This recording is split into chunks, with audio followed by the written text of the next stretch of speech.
আপনি কি জানেন সারাদিন প্রচণ্ড ক্ষুধায় পেট জ্বলছে, তৃষ্ণায় গলা শুকিয়ে কাঠ হয়ে যাচ্ছে, তবু আপনি এক ফোঁটা পানি খাচ্ছেন না, কারণ আপনি রোজা রেখেছেন। কিন্তু ভেবে দেখেছেন কি, কাল ভয়ঙ্কর কেয়ামতের ময়দানে আপনার এই হাড় ভাঙা কষ্টের রোজাগুলোই যদি আপনার মুখের উপর ছুঁড়ে মারা হয়, যদি বলা হয় তোর এই ক্ষুধার্ত থাকার কোনো দাম আমার কাছে নেই। একটু বুকটায় হাত দিয়ে ভাবুন তো, যে শরীরের ঘাম ঝরিয়ে না খেয়ে এত কষ্ট করলেন, সেই কষ্ট যদি পুরোটাই বৃথা যায়। আজ আপনাদের এমন একজনের গল্প শোনাবো যার নাম হাসান। হাসানের গল্পটা শুধু কোনো গল্প নয়, হয়তো এটা আপনার গল্প, হয়তো আমার, হয়তো আমাদের আশেপাশের হাজারো মানুষের জীবনের বাস্তব প্রতিচ্ছবি। ভিডিওটা একটুও না টেনে মন দিয়ে শেষ পর্যন্ত শুনবেন। হয়তো আজকের এই কয়েকটা মিনিট আপনার অনন্তকালের চিরস্থায়ী ঠিকানাটা চিরতরে বদলে দিতে পারে।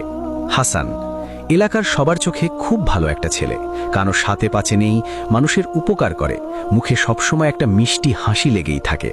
রমজান মাস এলে হাসানের মধ্যে অন্য রকম এক পরিবর্তন দেখা যায়। এলাকার সবাই জানে হাসান একটা রোজাও ছাড়ে না। সেহেরি থেকে শুরু করে ইফতার পর্যন্ত সে অত্যন্ত নিষ্ঠার সাথে রোজা রাখে। প্রচণ্ড গরমে যখন চারপাশের মানুষ হাঁসফাঁস করে, লুকিয়ে পানি খায়, হাসান তখনও শুকনো ঠোঁটে হাসি মুখে রোজার কষ্ট সহ্য করে। মানুষ তাকে দেখে মুগ্ধ হয়, বলে মাশাআল্লাহ, ছেলেটা কত ভালো। কিন্তু এই সুন্দর ছবিটার পেছনে লুকিয়েছিল এক ভয়ঙ্কর অন্ধকার, একটা নীরব ধ্বংস, যা হাসান নিজেও কখনো বুঝতে পারেনি। হাসান রোজা রাখত ঠিকই, কিন্তু সে নামাজ পড়ত না। মুয়াজ্জিনের সুমধুর কণ্ঠে যখন ফজর আজান ভেসে আসত, আসসালাতু খাইরুম মিনান নাওম, ঘুম থেকে নামাজ উত্তম, হাসান তখন আরামের ঘুমে আচ্ছন্ন। জোহরের সময় যখন মসজিদের মিনার থেকে ডাক আসত, হাসান তখন নিজের ব্যবসার কাজে, দুনিয়ার মোহে অন্ধ। আসরের সময় বলতো, রোজায় খুব ক্লান্ত লাগছে, শরীর চলছে না, পরে পড়ে নেব। মাগরিবের সময় ইফতারের আয়োজনে এতই ব্যস্ত থাকত যে কখন আজান হয়ে জামাত শেষ হয়ে যেত তার হুঁশই থাকত না। আর এশার সময় সারা দিনের ক্লান্তিতে বিছানায় গা এলিয়ে দিত। তার কাছে মনে হতো, আমি তো রোজা রাখছি, আল্লাহ তো রহমানুর রাহিম, আল্লাহ ঠিক মাফ করে দেবেন, নামাজটা না হয় বয়স হলে আরেকটু ফ্রি হলে পড়ব। হাসান জানত না তার এই পরে পড়ব আর আল্লাহ মাফ করে দেবেন ভাবনাটা শয়তানের সবচেয়ে বড় ধোঁকা ছিল। সে জানত না যে ইমারতের কোনো খুঁটি নেই, তার ছাদ কখনোই টিকে থাকতে পারে না। নামাজের খুঁটি ছাড়া তার রোজার ছাদটা যে কোনো মুহূর্তে ভেঙে পড়বে, সে খবর তার জানা ছিল না। দিন যায়, মাস যায়, বছর ঘোরে, হাসানের বয়স বাড়ে, কিন্তু রুটিন বদলায় না। প্রতি বছর রোজা আসে, হাসান রোজা রাখে, কিন্তু তার কপাল কখনো আল্লাহর দরবারে সিজদায় লুটিয়ে পড়ে না। তার কপালটা অহংকারে সোজা হয়েই থাকে। আর তারপর একদিন চলে এলো সেই অবধারিত মুহূর্ত, যে মুহূর্ত থেকে কেউ পালাতে পারে না, মৃত্যু। সেদিন ছিল রমজান মাসের ২৭ তারিখ, শুক্রবার। বিকেলে আসরের আজান হচ্ছে। হাসান তার ড্রয়িং রুমে সোফায় আধশোয়া হয়ে মোবাইল ঘাঁটছে। শরীরটা আজ একটু বেশি খারাপ লাগছে তার।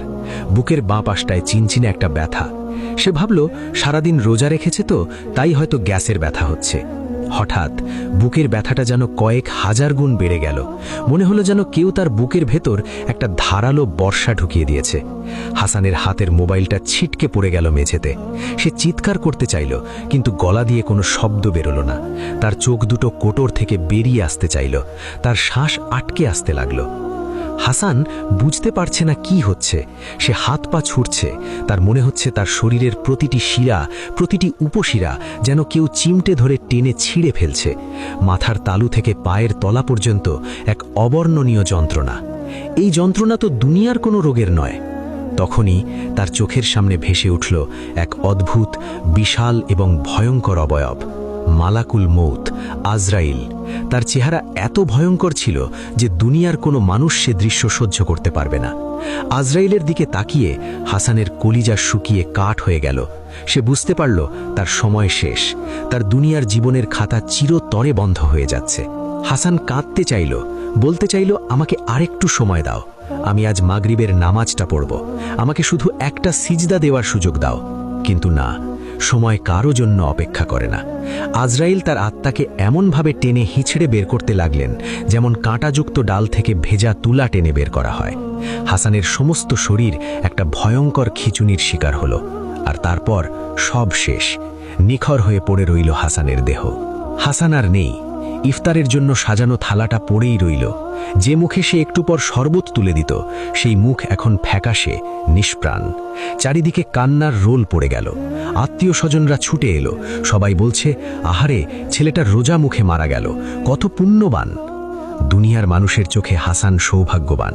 তারা ঘটা করে তাকে গোসল করালো, সাদা ধবধবে কাফনের কাপড়ে মুড়ে দিল, এরপর খাটিয়ায় করে নিয়ে চলল গোরস্থানের দিকে। হাসান তখনও সবকিছু দেখছে। তার আত্মা খাটিয়ার ওপর থেকে চিৎকার করে বলছে, তোমরা আমাকে কোথায় নিয়ে যাচ্ছ? আমাকে নিও না, ওই অন্ধকার গর্তে আমাকে রেখো না। কিন্তু তার সেই আর্তনাদ দুনিয়ার কোনো মানুষের কানে পৌঁছল না। কবরে নামানো হলো হাসানকে, এক একে বাঁশ দেওয়া হলো, চাটাই বিছানো হলো।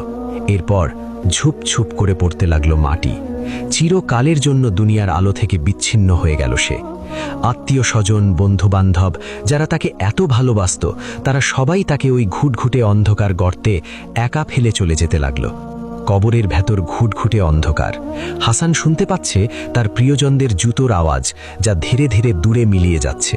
সে এখন একদম একা, নিঃসঙ্গ, শুধু সে আর তার আমল। হঠাৎ কবরের সেই দমবন্ধ করা অন্ধকারের ভেতর এক ভয়ঙ্কর গর্জন শোনা গেল। মাটি কেঁপে উঠল। দেওয়াল চিরে আবির্ভূত হলো দুজন ভয়ঙ্কর ফেরেশতা, মুনকার এবং নাকির। তাদের চোখ দুটো নীল রঙের আগুনের মতো জ্বলছে। হাতের বিশাল লোহার হাতুড়ি থেকে আগুনের স্ফুলিঙ্গ ঝরছে। হাসান ভয়ে গুটিসুটি মেরে গেল। সে মনে করল সে এখনই দ্বিতীয়বার মারা যাবে। ফেরেশতারা বজ্রকণ্ঠে তাকে জিজ্ঞেস করল, মান রব্বুকা, তোর রব কে? হাসান তো দুনিয়ায় ভালো কাজ করেছিল, রোজা রেখেছিল। তার রোজাগুলো তার চারপাশে এসে দাঁড়ালো তাকে বাঁচানোর জন্য। হাসান ভাবল সে বেঁচে যাবে, কিন্তু আল্লাহর নিয়ম তো ভিন্ন। কিয়ামত বা কবরের জগতে সর্বপ্রথম হিসাব নেওয়া হবে নামাজের।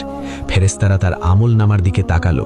রোজা আছে, দান সাদকা আছে, কিন্তু নামাজ কোথায়? সেই সিজদা কোথায়? আল্লাহর সামনে মাথা নত করার সেই প্রমাণ?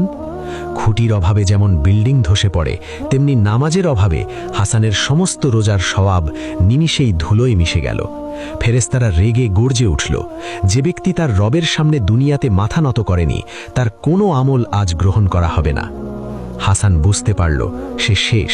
তার সারা জীবনের না খেয়ে থাকার কষ্ট, তার রোজা রাখা, সব কিছু বৃথা হয়ে গেছে। সে চিৎকার করে কাঁদতে লাগল, আমাকে একবার, শুধু একবার দুনিয়ায় ফেরত পাঠাও। আমি আর কোনোদিন নামাজ ছাড়ব না। আমি আমার কপাল সিজদায় ঘষে ঘষে ক্ষতবিক্ষত করে ফেলব। কিন্তু কবরের জগৎ থেকে ফেরার কোনো পথ নেই। ফেরেশতারা তাদের হাতের সেই ভয়ঙ্কর আগুনের হাতুড়ি উঁচি করে ধরল।